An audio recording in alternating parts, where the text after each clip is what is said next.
So we're talking about essential oils and sleep tonight. I'm Crystal Mason Cup. I run Crystal Clear Oilers on Facebook and the founder of crystalclearoils.com. So if you need to know more about oils, I'm your girl. And tonight we're going to talk about stress, sleep, and emotions. A little bit of emotions thrown in there because it's kind of a crazy time right now. And how many of us are struggling with any of those? I think all of us can relate with at least one. So we're going to talk about using the essential oils to promote a good night's sleep because and sometimes we're not aware of how our sleep is. Sometimes we're not aware of how it's affecting us if we don't get good sleep. And sometimes we don't know what to do if we are struggling. And sleep is actually linked to so many different things. And we're going to talk about those and how our body responds when we don't have good sleep. So the importance of promoting and helping our body out. So let me shut this down a little bit. There you go. All right, so I'm just going to ask you a question, and mentally, I want you to prepare your mind as you go through this. And on a scale of 1 to 10, I want you to ask yourself, how often are you aware of being stressed in your daily life? You can jot it down. This is a great thing to do, to jot down and actually come back in a couple weeks as you start to implement things. How, on the same scale, how concerned are you about the quantity and the quality of sleep that you're getting? And you may think you're sleeping a long time, but when you wake up, you still feel not rested, or maybe you still feel really groggy, or maybe you just wake up several times. Or if you're like me, maybe your children don't let you go to sleep because they ask for water, or they have to go to the bathroom, or they're hungry at 11. Whatever it is that's causing you this distress, how concerned are you? And last question, on a scale of 1 to 10, how frequently do your emotions feel difficult to manage appropriately? So how frequently do you feel like you're spinning out of control? Or how frequently do you feel super down in a pit? Or how frequently do you feel like you just can't do it? So ask yourself those questions. Just write down your little answer or keep it mentally in your mind as we go through this.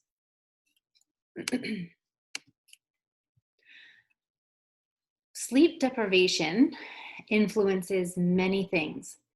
It influences our ability to lose weight or even maintain a healthy weight.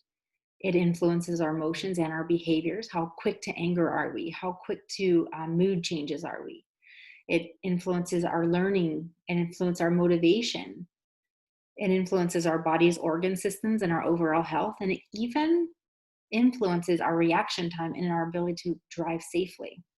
So if you have friends who have to stay up really late and then get up early and drive, those are things that I'm sure we think about. Or when you have small children and you're constantly handling them and managing them, being exhausted at 2 in the afternoon is something that can happen easily, right? Well, this is how emotions work. We have a little spot in the front of our brain, or front of our head. Just think right in the forehead, just behind the forehead, there's this little center about 1 inch in, and that is your hypothalamus. Your hypothalamus is this tiny little control tower in your brain. And when you're stressed out, it orders the brain to send out stress hormones. And when we have stress hormones, those affect our body. Now, I am going to be very clear. Stress is a normal thing. It actually is a healthy thing because it keeps our body alert. It keeps our body on edge. It keeps our body growing. So if you didn't have stress or that gravity, you wouldn't actually grow. And so there's a lot of good things about stress. It's designed to protect you. The frequency or prolonged stress is what brings devastating effects on your physicality or your mental being. So the symptoms that can happen when you have chronic stress are things like irritability and anxiety or depression, headaches, insomnia, poor immune function, even increased blood pressure. Sometimes we don't think about that. So maybe we need help falling asleep. So we'll go through the different things that we can help our body with to allow an easier time for our body to get the stress relief or the detoxification or that breakdown where your body's actually in the rest state, and helping your body get there faster. So how can you fall asleep better? One, picking a time at night where you have it's consistent. If you have a consistent time where you go to bed and you wake up. I love Apple iPhones because they have the go to bed feature, and you can set the time of how many hours you need to go to sleep. And everybody's a little different, but I think generally we know an adult needs 7 to 8 hours of solid good sleep. And so set your timer for that, and it'll give you a little ding and say, hey, it's time for bed. And then it'll tell you to wake up. It'll do an alarm when it's time to wake up. And that helps you keep track. And it even tells you if you stayed up or snoozed. So that's a little thing that you can help you out. But maintaining a healthy diet is critical to helping with sleep. So that foundation is so important. That's why in our group, we talk about holistic or complete lifestyle care. We want to create a good sleeping environment. So what can we do? We put a diffuser with serenity and frankincense or whatever your favorite oils. Wild orange is one of those that are fantastic for insomnia or just helping calm the nerves, even though it is such a bright oil. You can avoid stimulants. Avoiding stimulants like coffee or even screen time an hour before bed, and allowing your mind to calm down. That will help you to make sure you have adequate sleep. You can exercise regularly. Exercising produces endorphins, which in turn allows our body to use up the energy that's stored up in our body, and then it triggers a relaxation state in the evening that allows us to rest better. Removing distractions. Can't remove kids, sorry, but you can remove devices. You can turn them off when your body needs to turn off. You can relax your body by putting Serenity on the bottom of the toes, taking a Serenity soft gel before bed, about an hour before, and that just gets your body into that state of relaxation before you actually lay down. Reset your internal clock, and this is where that consistent time for going to bed and time for getting up comes in. How many of you remember a time in your life where you went to work at the same time or you went to school and it didn't matter? Every morning at the specific time before your alarm came off, you were up. You had in your mind, you were already starting to wake up. Some of you know exactly what I'm talking about. You may need to reset that internal clock. We use essential oils to create a very restful and sleeping environment that will help us sleep all through the night. There's a little bit of science behind this. And my favorite scenario is when I was in my front yard and my kids are all wild and they're climbing on the jungle bars and they're out there and they're just wrestling, and I see two fighting, and I have a person with me in the yard who was stopping by and talking about oils with me, and she was new to oils, and she says to me, "Don't you have an oil for that?" Like, their rowdiness, right? I'm like, actually, no. There's not an oil for that, because there's a cycle that comes with it. There's a science behind oils and sleep. When I want my children to go to sleep, there's a practice that we put in place. It's not just instant magic. We don't just throw it on them and expect them to pass out, right? We don't breathe Serenity in the car and think that we're going to fall asleep. We actually are setting the scene. We're going to put the oils on the bottom of our feet. We're going to inhale the essential oil, whichever you choose that really resonates with you, that is very calming. You can induce those internal responses for your body to start relaxing. Then create this positive association, because after a restful night's sleep, the aroma has now created this positive association with the brain saying, this oil helps me calm down. This oil helps me sleep better. So when you get in the habit of using that same oil, and sometimes the first night it doesn't work, or the second, but using it over time, your brain will start to trigger and remember how great it felt. So that sleep then becomes this internal response, and it encourages your body to follow along. You're going to repeat that. Repeat the positive association, because it promotes the further use of that particular oil. You just want to keep using it in a sleep routine. So like I said, inhale, put it on the bottom of your feet. If you have a spritzer, put it on your pillow, and do this an hour before bed. Then at bed, keep the roller by your bed. roll it on the bottom of your feet, roll it in your hands, breathe it in, touch the back of your neck or your ears, and then feel your body calm down. There are some wonderful oils that will help with sleep. And some of them you might wonder or have thought about, like cilantro. I never would have thought about cilantro being great for restfulness. My daughter, wild orange and lavender, those are her oils. She absolutely loves those oils, and she will not go to bed until she has them on her feet. She has her own roller, and she knows exactly what to do. That's her little power oil.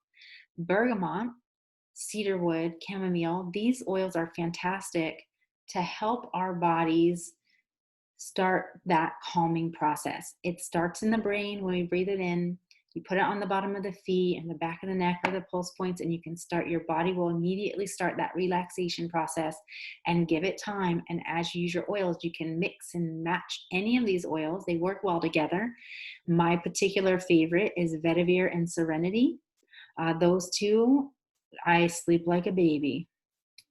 Ylang ylang and peace are more, if you just feel like your mind can't shut off, they're really great for helping you be able to shut that mind off and be able to sleep. Oils like cilantro and clary sage are more if you have something going on hormonally, and it feels like maybe you're waking up a lot in the middle of the night. Those would be oils great for detoxing whatever's going on so that your body can start to relax.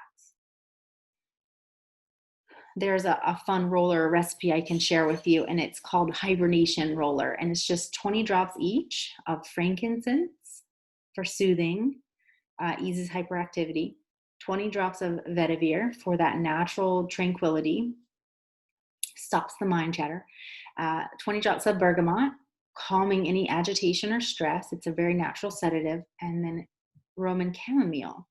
So 20 drops each of those in a 10 milliliter roller.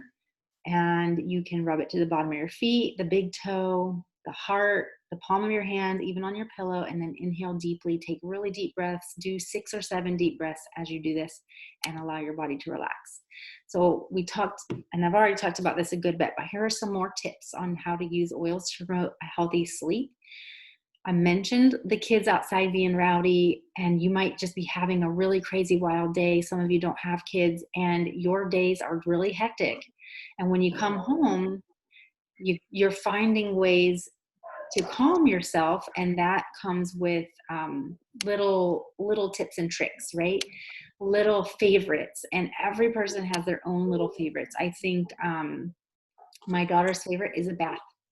So what she does is 1 cup of Epsom salts, and she uses lavender, and then she will put just a couple drops of the lavender in the bath on top of the Epsom salts. And in a warm bath, that magnesium helps soothe her legs, and she feels very calm, and then she goes right to bed.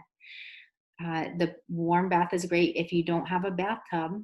We were in an RV for a long time, and we would just drip the actual oil in the corner of the shower away from where the water was spraying, and we would still get that aromatic effect, and it does the exact same thing. Pillows and bedding, either washing them, putting them in the dryer with the oils, or even having a mister to put on your bed. Heating pads or a neck wrap. You can put rice and sew it in a little bag, and then put the oils on there for a heat pad. So topical application, putting it on yourself, massaging your arms and your neck, your pulse points, having your significant other put that on you. That's another great way, or Neil would agree with that. Or putting it in tea. So Roman chamomile, bergamot are very great for tea. You can put frankincense in tea, wild orange, and 1 drop goes a really long way. Warm water, a big mug of warm water, 1 drop of the essential oil, sip it down at night. Play around with the oils you like, and make sure it has a supplement fact on it, and then you can feel your body rest. One that's not on here that I absolutely love doing is a 30-second foot rub on my children. Here's some great diffuser blends. Simply put the drops of oil in the diffuser. You can put it out throughout the day. You can leave one in the bedroom and keep it going, and have it going an hour before bed. You can screenshot this or watch it later. It's just oils like sandalwood and vetiver and lavender and Roman chamomile.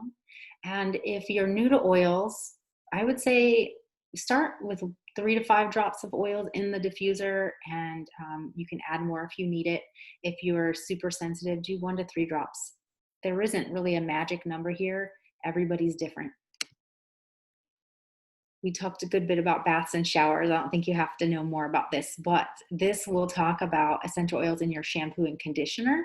We use doTERRA's shampoo and conditioner. We love it. It already has essential oils in it. We do add extra tea tree because, you know, kid health around other kids. We want to prevent any little things coming. But if you need support for sleep, you could always add a little drops of Serenity or frankincense to your shampoo.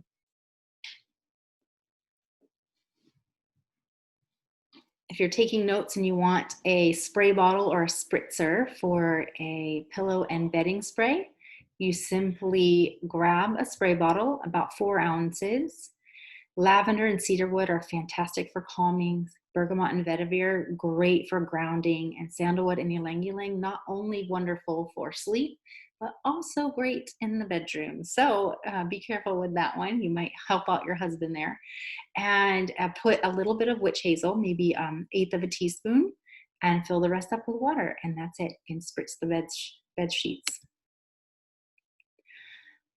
Now, we're just going through some of the little tips I talked about with the heat pad. Now, sometimes when we have stress and sleep issues, aches and pains come. And sometimes we need a little extra support for that. So either on the lower back or the neck to help us calm down. This is a simple recipe. You can do a screenshot, and it's just for a neck wrap or a heat pad. Just simply take a kitchen towel. You're going to sew 6 cups of flaxseed or rice in it and put whatever essential oils you want in it as you use it. Fold the towel in half like a hot dog, sew it together, and then loosely fill it with the rice or the flaxseed so that you can continue to use it over and over. And if you have it in a towel, you can then microwave it. 3 minutes will do the trick, and then a couple drops of oil on the outer fabric, and you'll get an incredible aromatic effect. So if you're struggling with neck discomfort or head discomfort, this can be a great way to help your body relax. Some people struggle with cyclical headaches or ones that are much more intense. And I will say layering on oils and then putting the heat over it does increase the effects of the essential oil and allows it to penetrate the skin farther. That goes for massages too. So remember that 30-second foot rub, bottom of the feet with a little carrier oil so it's nice and slick so that your fingers can move around easily. We use things like fractionated coconut oil, and we use things like argan or jojoba oil and put them on the body so that our hands do not have that friction and it's nice and smooth. You can do this to yourself. Not everybody has someone with them. And what I find is just repeatedly moving your hand over the area in a gentle, moderate pressure allows the tension to be relieved. And so we put up a video of a woman helping us understand how to do facial massages in the group recently. And that same technique would make sense if you're struggling with discomfort in the head and neck or temples, using that same moderate to light pressure and going continuously, and then using an essential oil like deep blue or lavender or frankincense to help with the stress. The teas, non-caffeine would be my tip here, or non-stimulatory, so herbal teas. You can get them in packs and add a drop of lemon or add a drop of frankincense to the tea, or you can simply use water because the essential oils are 50 to 75 times more potent than the actual plant counterpart. So depending on what your effect you're trying to get, maybe you don't have teas normally, you can put even a digestin will help your entire digestive tract calm down. So if you can't sleep because of something like that, then that would be a great option. I think we went through all the oils, several oils to help you out. The one that we haven't really talked about, and I'm going to go through a sleep cycle, emotion cycle very quickly. We haven't talked about adaptive. Like, think of it as a mood matrix. You have no peace on one side, fatigue over here, no passion, and then maybe you have stress, right? Well, there's oils for every area. So Serenity is going to be super calming. great for helping you compose your thoughts. Citrus Bliss would be more invigorating, really incredible for stimulating and motivation. Balance is great for grounding. You can add some vetiver to that, but it's really great for being reassured, helping you to feel consoled, and feeling like you can handle the day. Now, elevation is more the big guns of the essential oil emotions side. It's great for inspirations like sunshine in the bottle. I absolutely love it. It helps you to feel very encouraged and very cheerful. So depending on where you're at, you can mix them or just grab that one oil, but keep them handy. Adaptive is a newer collection. It came out last year. This collection not only has the essential oil, but it also has capsules. What we've found is after 4 years of research, doTERRA launched this product because it helped people so much when they're struggling with change or struggling with if things are difficult mentally and they're feeling fatigued or super down more often than they would like, or maybe they struggle with sudden emotion change or sudden frustration and they have a very difficult time reining their emotions back in. Adaptive would be in that situation. So it's great for kids and adults. And that comes in a little kit. So actually a sample wellness box would be grabbing the little set that offers the adaptive roller, the oil, and the adaptive capsules, and then grab wild orange and balance, and then the copaiba soft gels. Copaiba will be fantastic for nerves in general. I have a couple of friends who put it directly under their tongue and they can completely feel their body relax because it is a neurological component. It helps everything from neurological disorders all the way down to emotions and stresses. But you need a diffuser. So if you don't have one, you definitely need to get one. doTERRA has several to offer, and they're in the back office in the diffuser section. And there are 2 right now. The Lumo, which is the one with the brown bottom, that has a free Serenity with it for a limited time until they sell out. And the Petal, which is the pinkish brownish one on the other side, that one comes with 2 free oils. So for the price that you would go to the store and get a diffuser and then come back to doTERRA and buy your oils, you can have a great year warranty with a fantastic diffuser. I think I'm going to go through these pretty quickly because I really think we talked about them great. For balance is the grounding blend. It is an oil that we put on the bottom of our feet and our forehead before we start the day. It is an oil that I have a friend who her daughter struggled with emotions, and she's kind of on the spectrum, definitely struggled with touching and seeing and looking at people in the eyes. And when she finally put this oil on her, she got her first hug in months. And so that was a powerful oil for her. Breathe essential oil can also help with sleeping because it opens airways. If you have anybody who struggles with snoring or not being able to breathe great, putting this in the diffuser. Some people use it in a CPAP machine, and others may just take the roller and put it under their nose and the bottom of their feet. Serenity gel caps are a great way to start your rest and take it an hour before bed. And you can take 1 in the day and 2 at night if you need to. And I actually like to replace that with adaptive in the day and Serenity at night.